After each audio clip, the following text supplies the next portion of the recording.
الحمد لله نحمده ونستعينه ونستغفره ونؤمن به ونتوكل عليه ونعوذ بالله من شرور أنفسنا ومن سيئات أعمالنا من يهد الله فلا مضل له ومن يضلله فلا هادي له ونشهد أن لا إله إلا الله وحده لا شريك له ولا نظير له ولا معين له ولا مثال له ونشهد أن سيدنا وسندنا وشفيعنا وحبيبنا ومولانا محمدا عبده ورسوله أما بعد فقد قال الله تبارك وتعالى في القرآن المجيد والفرقان الحميد فأعوذ بالله من الشيطان الرجيم بسم الله الرحمن الرحيم قد أفلح المؤمنون الذين هم في صلاتهم خاشعون والذين هم عن اللغو معرضون والذین هم للزکاة فاعلون۔ میرے محترم بزرگوں، دوستوں اور عزیز ساتھیوں، اللہ تبارک و تعالیٰ کا بہت ہی بڑا احسان ہے، کرم ہے کہ اللہ رب العزت نے ہمیں رمضان کے بابرکت مہینے سے نوازا۔ یہ اللہ ہی کا کرم ہے، اور حدیث پاک کے اندر آتا ہے کہ اللہ کے رسول صلی اللہ علیہ وسلم نے ارشاد فرمایا کہ اسلام کی بنیاد 5 چیزوں پر ہے۔ سب سے پہلے تو یہ کہ اس بات کی گواہی دینا کہ اللہ تبارک و تعالیٰ کے علاوہ کوئی خالق و معبود نہیں، نبی اقدس صلی اللہ علیہ وسلم اللہ کے بندے اور اس کے رسول ہیں۔ اس کے بعد نماز، زکوٰۃ، روزہ اور حج۔ شیخ الحدیث رحمۃ اللہ علیہ نے ان 5 چیزوں کا بڑا بہترین خلاصہ بیان فرمایا ہے۔ لکھا ہے کہ اقرار عبدیت کے بعد، یعنی یہ مان لینے کے بعد کہ اللہ تو ہی ہمارا خالق ہے، تو ہی ہمارا معبود ہے، تو ہی ہمارا مالک ہے، ہم تجھے اپنا خالق و مالک مانتے ہیں، اس اقرار عبدیت کے بعد جو ہے، ظاہر سی بات ہے کہ جب اللہ کو ہم نے اپنا محبوب بنا لیا اور جب ہم اللہ سے محبت کرنے لگے، اللہ کو اپنا خالق معبود بنا لیا، تو اس کی حاضری کو ہم ضروری سمجھتے ہیں۔ دنیا کے اندر بھی دیکھیں کہ جو ہمارا محبوب ہوتا ہے، دنیا کے اندر دوست ہوتا ہے، تو ہم اس سے ملنا چاہتے ہیں، تو اسی طرح ہم اللہ سے ملنا چاہتے ہیں، اللہ کے دربار کی حاضری چاہتے ہیں۔ تو حاضری 2 طرح کی ہے، ایک تو ہے جسمانی اور ایک ہے روحانی۔ جسمانی حاضری ہے نماز، کہ اللہ کے سامنے ہم حاضر ہوں، اس لیے اللہ کے رسول صلی اللہ علیہ وسلم نے نماز کو مومن کی معراج قرار دیا، کہ جس طرح اللہ کے رسول صلی اللہ علیہ وسلم جسمانی طور پر اللہ سے ملنے کے لیے معراج پر تشریف لے گئے، اور اللہ نے اللہ کے رسول صلی اللہ علیہ وسلم کو وہاں بلا کر اپنے ملاقات اور اپنی زیارت اور اپنا دیدار کرایا، اسی طرح ایک مومن کے لیے جو ہے نماز اللہ کا دیدار کرنا اور اللہ سے ملاقات کرنے کا بہترین ذریعہ ہے۔ اس لیے تاریخ کے اندر اور انبیاء کرام کے واقعات میں، صحابہ کرام کے واقعات میں یہ بات ملتی ہے کہ جب بھی کوئی ضرورت پیش آتی ہے ان حضرات کو، تو فوراً نماز کی طرف متوجہ ہو جاتے ہیں۔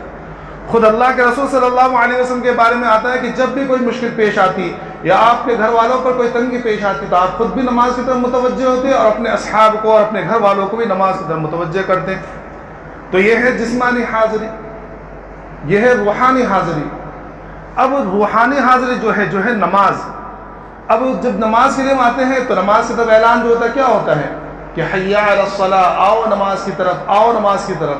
تو جہاں نماز کے لیے بلاتے ہیں، فوراً اس کے بعد میں ہوتا ہے حی علی الفلاح، کہ آؤ کامیابی کی طرف۔ فلاح کہتے ہیں دنیاوی اور آخرت تمام طرح کی کامیابی کو، اور یہ اس بات کی طرف اشارہ ہے کہ جب تم ہمارے پاس آؤ گے اور ہم سے مانگو گے تو میں خالق اور میں مالک، جب تم اس سے دنیاوی ضرورات کے لیے مانگو گے اور آخرت کی ضروریات کے لیے مانگو گے، تو آخرت کی جو چیز مانگو گے میں تمہیں فوراً دے دوں گا، اور دنیاوی ضروریات کے اعتبار سے جب مانگو گے تو میں تمہارے احوال کو دیکھوں گا، تمہارے حال کو دیکھوں گا، اور جو تمہارے حال کے مناسب ہو میں عطا کروں گا۔ تو ظاہر سی بات ہے کہ جب اللہ رب العزت نے ہمیں اپنے دربار کی حاضری دینے کے بعد، اور جب ہم نے اللہ سے مانگا تو اللہ نے ہمیں دیا، اور اللہ نے ہماری دنیاوی ضروریات کو پورا کیا۔ لیکن کچھ اللہ کے بندے ایسے بھی ہیں جن کے حال کے اعتبار سے اللہ نے ان کو مال نہیں دیا، کچھ ان کی ضروریات، کچھ ان کے حال ایسے ہیں کہ اللہ نے ان کے حال کے مناسب نہیں سمجھا کہ ان کو دنیا کے اندر مال و دولت دو۔ تو اب جن کو اللہ نے دیا ہے، جن کو اللہ نے نوازا ہے، اب ان کو حکم دیا کہ اللہ نے جب تم کو نوازا ہے تو تم ان میں سے کچھ پرسنٹ ان لوگوں کو دو جن کو ہم نے کسی مصلحت کی وجہ سے نہیں دیا ہے، اس کو کہتے ہیں زکوٰۃ۔ اس لیے آپ دیکھیں گے کہ دنیا جو فقہ کی کتابیں ہیں اس میں ترتیب عام طور پہ اسی طرح میں تھی، پہلے کتاب الایمان، پھر کتاب الصلاۃ یعنی نماز کا بیان، اور اس کے بعد میں کتاب الزکوٰۃ زکوٰۃ کا بیان۔ تو یہ اللہ کی طرف سے اللہ کے عطا کردہ مال کے اندر سے ان لوگوں کے لیے جن کو اللہ نے کسی مصلحت کی وجہ سے نہیں دیا ہے، یہ اللہ نے حکم دیا کہ بھئی تم اپنے پاس سے تھوڑا سا جو ہے ان لوگوں کو بھی دے دو جن نے ہمیں کسی مصلحت سے نہیں دیا ہے۔ اور حقیقتاً یہ ہے کہ اگر مسلمان جو ہے صحیح طریقے سے زکوٰۃ نکالنے والے بن جائیں، جو زکوٰۃ کی مقررہ مقدار ہے وہ نکالنے والے بن جائے، تو ایک مسلمان جو ہے فاقے کی حالت میں سوئے گا نہیں۔ اور ایسی حالت آ چکی ہے، ایسی حالت آئی ہے تو عمر ابن عبدالعزیز رحمۃ اللہ علیہ کے زمانے میں کہ لوگ زکوٰۃ کے پیسے لے کر پھرا کرتے تھے کہ کھائے کوئی زکوٰۃ لینے والا بھی ہے، کوئی زکوٰۃ لینے والا نہیں ملتا تھا، سمجھے؟ تو اگر اس وقت بھی دنیا کے اندر صحیح طریقے سے زکوٰۃ نکالی جائے تو مسلمانوں کو کسی اور کی ضرورت کسی اور طرح یا کسی اور طرف دیکھنے کی ضرورت محسوس نہیں ہوگی، ہر ایک کی ضروریات پوری ہو جائے گی۔ لیکن مسئلہ یہ ہے کہ زکوٰۃ کے معاملے میں اتنی غفلت اس امت کے اندر پائی جاتی ہے جس کی انتہا نہیں۔ حالانکہ زکوٰۃ کے معنی کیا ہے؟ زکوٰۃ کے معنی ہوتے ہیں پاک کرنا، بڑھوتری کے، یعنی کہ اللہ رب العزت جب بندہ کسی اپنے مال کی زکوٰۃ نکالتا ہے تو اللہ رب العزت ایک تو یہ کہ اس کے مال کے اندر بڑھوتری عطا فرماتے ہیں، اور دوسرا یہ کہ اس کا مال پاکیزہ ہو جاتا ہے۔ ایک صحابی نے پوچھا کہ یا رسول اللہ زکوٰۃ نکالنے سے ہمیں کیا فائدے؟ تو اللہ کے رسول صلی اللہ علیہ وسلم نے فرمایا کہ جس شخص نے اپنے مال کی زکوٰۃ نکال دی وہ اس مال کے شر سے محفوظ ہو گیا۔ سمجھ میں آ رہا ہے؟ تو زکوٰۃ ایسا نہیں کہ بے فائدہ، بظاہر ایسا لگتا ہے کہ زکوٰۃ دینے کی وجہ سے مال کم ہو رہا ہے، لیکن اللہ کے رسول صلی اللہ علیہ وسلم کے ارشادات کے مطابق زکوٰۃ کی ادائیگی کی وجہ سے تمہارا جو بقیہ پرسنٹ مال ہے وہ تمام کا تمام محفوظ ہو جاتا ہے۔ اور پھر زکوٰۃ بھی ایسی مفت نہیں ہے کہ بس زکوٰۃ دے دو کچھ ملے نہیں، بلکہ فرمایا کہ نہیں، زکوٰۃ دینے کی وجہ سے اتنے زیادہ فوائد ہیں کہ ہم شمار کرنا ہمارا مشکل ہے۔